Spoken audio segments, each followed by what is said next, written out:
లింగాష్టకం.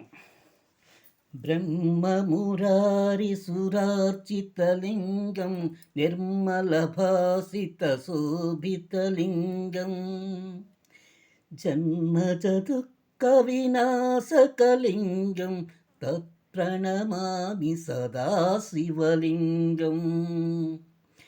దేవమునిప్రవరార్చితలింగం కామదహనకరుణాకరలింగం రావణదర్పవినాశకలింగం తత్ప్రణమామి సదా శివలింగం.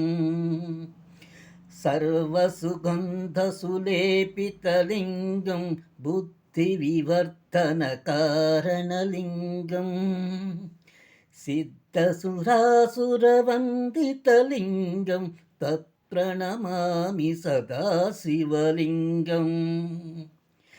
కనకమహామణిభూషితలింగం ఫణిపతివేష్టితశోభితలింగం దక్షసుయజ్ఞవినాశకలింగం తత్ప్రణమామి సదా శివలింగం. కుంకుమచందనలేపితలింగం పంకజహారసుశోభితలింగం సంచితపాపవినాశనలింగం తత్ప్రణమామి సదా శివలింగం. దేవగణార్చితసేవితలింగం భావైర్భక్తిభిరేవ చ లింగం దినకరకోటిప్రభాకరలింగం తత్ప్రణమామి సదా శివలింగం.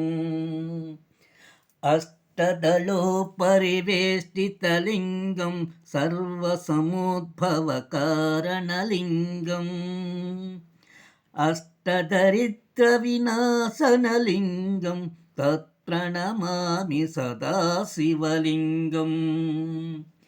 సురగురుసురవరపూజితలింగం సురవనపుష్పసదార్చితలింగం పరమపదం పరమాత్మకలింగం తత్ప్రణమామి సదా శివలింగం. లింగాష్టకమిదం పుణ్యం యప్పఠేత్ శివసన్నిధో శివలోకమవాప్నోతి శివేన సహ మోదతే.